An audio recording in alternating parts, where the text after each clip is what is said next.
The PlayStation 5 is here, and they really blew the doors out of the place with their presentation. Hi folks, it's Falcon, and today on Game Ranks, the top 15 new PS5 games announced at the PS5 event. Just a quick disclaimer, a few games that have already been announced we're not going to talk about. Godfall, Deathloop, and Ghostwire Tokyo. I mean, we've seen stuff about these games. We saw a little more today, but not a lot, and we already know about them, so let's just move on. Starting off at number 15 is Returnal. Now, this is a really interesting thriller that kind of has that Edge of Tomorrow vibe to it. You're an astronaut who lands on a planet, dies, and continually lives out this cycle of living on this planet and dying. The trailer makes mention of the world kind of melding with her being, and how things change every time. It looks like it's basically a third-person shooter, but it looks like there's a lot more to it, narratively speaking. And for that reason, this looks like a really good PlayStation 5 exclusive to me. We don't have a specific date for it, but I am certainly looking forward.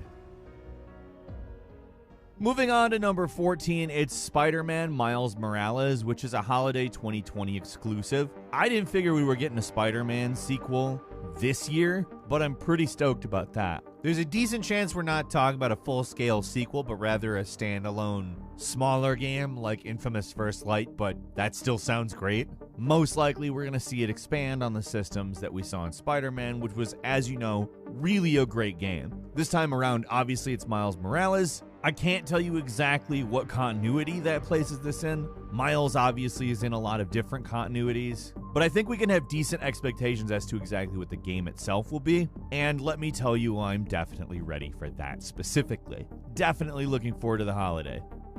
And number 13 is Destruction All-Stars, which is just the coolest looking driving game. While they certainly did focus a lot on single-player games, and I appreciate it, when they went multiplayer, they made sure we were going to be stoked. Now, we don't know a lot about this title, but we do know that you play as a human who can get in and outside of a car in this wild arena destruction derby that looks to be a physics playground. Apparently, this is an exclusive game, and to me, that says, well, looks like they've got a killer multiplayer ad for the PlayStation 5. Because if it's even half as fun as it looks, it's that.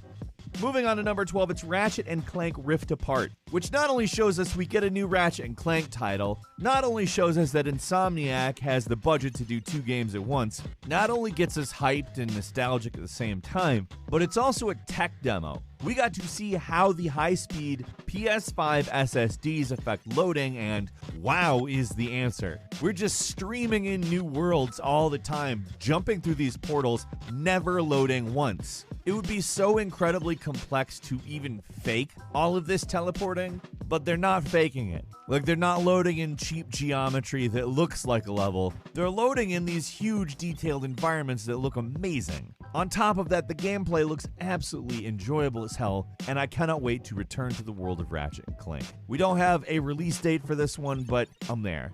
At number 11 is Project Athia, a game that looks incredibly fast-paced for a Square Enix title, but at the same time has that Final Fantasy 15 look. Like, the environment to me is very reminiscent of that, and frankly it should be reminiscent of that. It's made by the same team. However, it looks like they added a lot of color to the equation. It looks to some extent that this game bases itself not just around combat, but also around environmental traversal, and it looks very interesting to me. It's very surreal looking, very otherworldly, and aesthetically reminded me of Dark Souls a little bit. However, the gameplay does look a lot faster in pace. We did not get a release date for this title, and given the fact that it has the word project in the name, it's probably going to be a long time. But hey, Project Athia looks cool as hell. Moving on to number 10, it's Stray. It's that cat game from the Unreal Engine dude, and it looks beyond neat to me. Like, this is something we talked about when we were talking about the Unreal Engine, and it's probably not an exclusive, but it's really neat that they showed it here. Stray is this game where you play as what seems to be a delivery cat in this post-human world occupied exclusively by robots. It's really a charming looking title, and if it manages to be fun, it's probably going to be a classic, honestly. At number 9 is Kenna Bridge of Spirits, which is a game that kinda looks like a DreamWorks cartoon if it was Breath of the Wild. The combat does look fairly distinct from Breath of the Wild, however, you can definitely tell that it is at least somewhat influenced by the Nintendo title. That being said, it's way more detailed, and it's not the only title on this list that in my opinion kind of looks like that mid-90s random PlayStation 1 aesthetic brought into a new world. I don't know exactly how intentional that is with this title because I don't think it's a PlayStation exclusive. I don't know, but it does look great and I will be playing Kenna when it comes out, whenever that might be. And number 8 is Solar Ash, which is a game from the Hyper Light Drifter guys at Heart Machine. To me, this looks somewhere between Hyper Light Drifter and Journey, in that it gives you this very surrealistic landscape that you appear to be journeying towards the other side of. However, it also gives the impression there is going to be a lot of combat-oriented stuff in the game. Both of those games are some of my favorites from the last decade, so if I'm even vaguely right with my instincts here and it turns out good, Solar Ash is going to be a hell of a game that hits us in 2021. At number 7 is Little Devil Inside, a game that we still know relatively little about other than it's an action RPG that looks cool as hell. It's got a very distinct visual style and seems to send this samurai knight type out into various very hostile environments to complete missions. It does identify itself as a hack and slash. The Steam page for the PC version lists local co-op as a feature, which could be pretty cool. Although, again, we don't know exactly what this game will turn out to be. Still, we've seen a lot of varying environments with a lot of interesting enemies. My guess is that our guy is some kind of monster hunter, and he's going off into the world to do that. Little Devil Inside looks great. Can't wait to play it.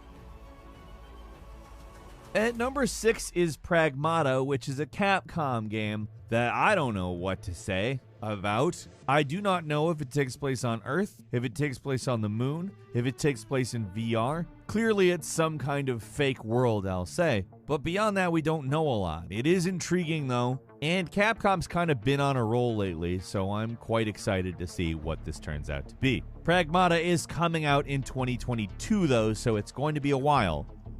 At number 5, it's Hitman 3. I'm just totally there for Hitman 3. Hitman 1 and 2 have been phenomenal. They've really been graphical powerhouses themselves, but we have basically every reason to assume that this is in fact going to be an even bigger and better tour de force of the insane stealth franchise. The trailer hyped Agent 47's biggest contract ever, but I mean, that's not why I'm playing Hitman. I'm playing it because it's Hitman and it's wonderful. Give me more Hitman every day. Oh, I have to wait till January 2021. That sucks.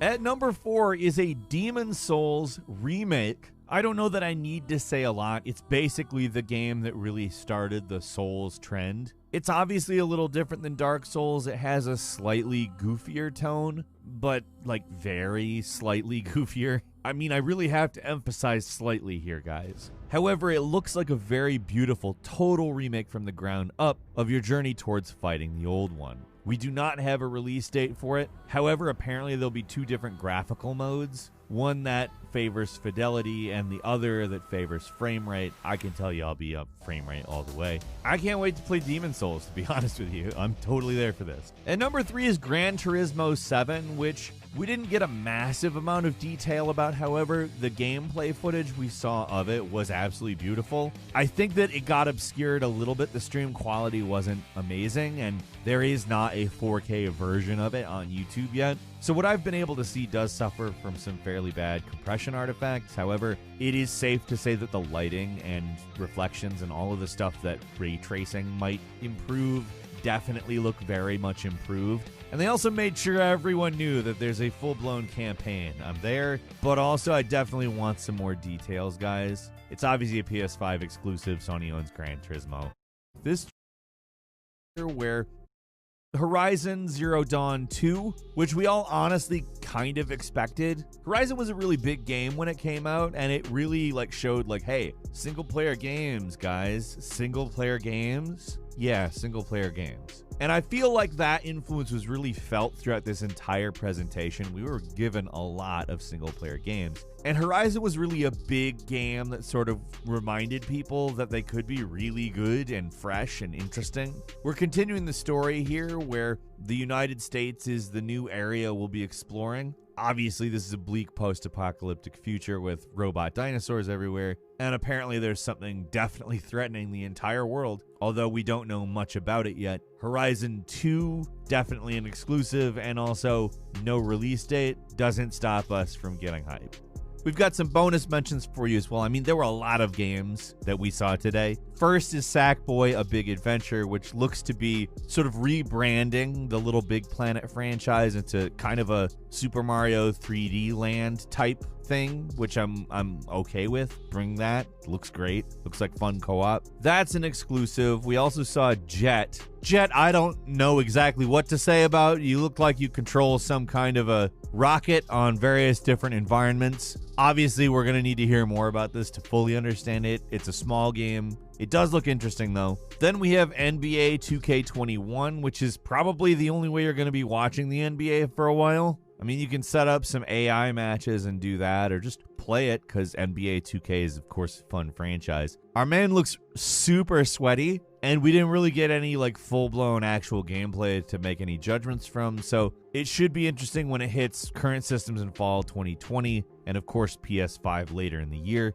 A goofy-looking title called Bug Snacks by the Octodad people, where you eat various different types of bugs that are shaped like food, which makes your limbs and body become shaped like food. I don't know what to say. Other than it looks trippy and fun, it's got a slightly demented sense of humor, and I like that. Goodbye Volcano Hype, which looks like a fairly artsy high school game. It's got a cool art style, looks kind of anime-ish. If you're into anthropomorphic animals and stories that appear to glorify high school alienation, this is the way to go for you. Oddworld Soulstorm is our next game. Looks like they're doing the right thing and making a 2D Abe game. I'm there for that. That's basically what I've wanted from the Oddworld inhabitants for a long time outside of the remakes. Remakes are great, might I add. And finally, for the VR folks, Astro's Playroom is making a return. I'm stoked about that, actually. Astro's Playroom is a really good platform game for VR, like surprisingly good. These are all welcome pieces of news that I'm pretty stoked about.